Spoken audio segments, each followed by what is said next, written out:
Hey everyone! Welcome back to my channel.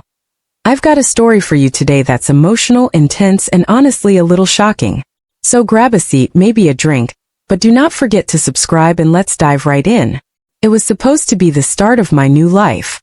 I had just signed a contract for a marketing job abroad. A position I had dreamed about for years. London. A fresh start. No more late nights at the diner. No more barely scraping by. I was finally going to live the life I had worked so hard for. I sat in my small, cluttered apartment, my heart racing as I read through the email confirming everything. It was real. It was happening. And for the first time in a long time, I felt like I was on the edge of something good. Then just as I was about to celebrate this milestone, my phone buzzed. It was a message from my brother James. He had always been a bit of a mess, living off my mom for years after quitting job after job. But this message was different. I'm quitting my job. You'll take care of us while I sort things out. I blinked, unsure I was reading it right. Take care of us? As in him and mom? My fingers hovered over the screen, my mind racing. I'd been the one to help them both for years, sending money, buying groceries, fixing things around the house. But I had a life to build now. I had dreams to chase, and this job was my escape. I took a deep breath and typed back as calmly as I could. Definitely not me. I stared at the message for a long time, hoping I would feel guilty for being so blunt. But the truth was I didn't. I had already sacrificed too much. Just when I thought it was over, my phone buzzed again. This time it was Mom. So you've really changed, huh? I raised you to care for family, not to turn your back the moment you get a chance to leave. Your brother would never do this to you. Maybe I failed as a mother. The words hit me harder than I expected. I read them over and over again, each time hoping they would make sense, hoping that I could somehow explain that I wasn't abandoning them.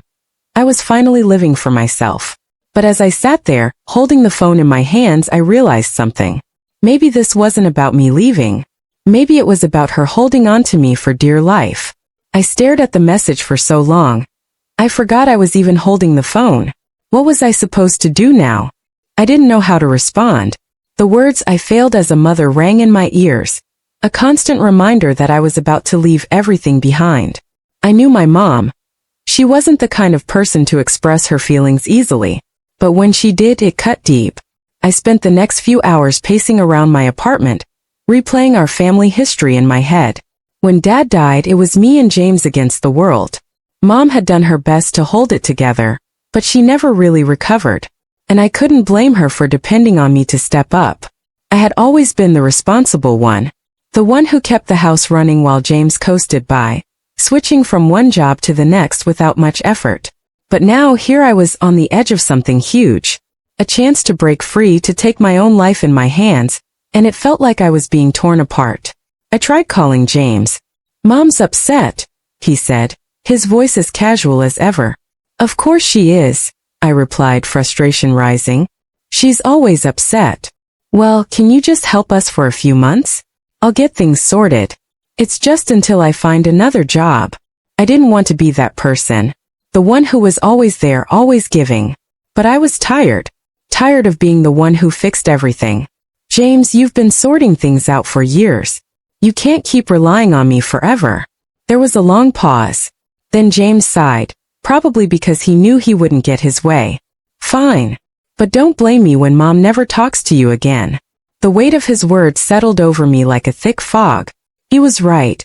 If I left, if I went to London, things wouldn't be the same. I wasn't just leaving for a new job. I was leaving everything I knew. And deep down I wondered if it was even worth it. The next message I received from Mom wasn't any better. This time it wasn't a phone call. It was a text. I woke up the next morning with a pit in my stomach. The weight of my mom's words from last night felt like it had sunk deep into my chest. I kept hearing her voice. Maybe I failed as a mother. I knew she was hurting, but part of me was also angry. Angry that she expected me to stay behind for her and James, to give up everything I had worked for. I went to the kitchen to make some coffee, trying to clear my mind, but when I picked up my phone, I saw the message. "You'll understand when you have your own family. Don't forget who was there for you when Dad died." My heart sank. I had expected it, the guilt trip. But this was a whole new level. I sat down at the kitchen table, holding the phone in my hands, feeling like a complete failure. Was I really about to leave my mom and brother behind? Was I abandoning them? I called her right away. "So you're really going?" she asked, her voice barely above a whisper. "Yes, Mom. I have to. After everything I did for you?" Her voice cracked. "Mom, I love you. But I can't keep fixing everything. I can't keep giving myself up for you and James." There was silence on the other end. It was the kind of silence that hurt more than words ever could. "Go, Danielle," she said finally. "But don't expect things to be the same when you come back." The words hit me like a punch to the gut. I didn't know what to say after that. I couldn't take it back. I couldn't change her mind. All I could do was book my flight. The flight was long and I had plenty of time to think. It was a mix of freedom and guilt. I sat by the window looking out over the clouds trying to clear my head. But the truth was I wasn't sure if I was running towards something or away from everything I'd ever known. When I arrived in London, the city felt both foreign and familiar. I started my new job trying to focus on the present. But every time my phone buzzed, I couldn't help but feel that tug of worry. What was happening back home? How were they doing? Weeks passed. The job was everything I had dreamed of. I made new friends, learned new things, and started to feel like I had control of my life again. But there was always this hole inside me. I missed my mom. I missed James even though I was angry at him. Then one night after an exhausting day at work, I saw a message from Mom. It was simple, almost like nothing had changed. "I know I said hurtful things. I just missed you. James finally got a job.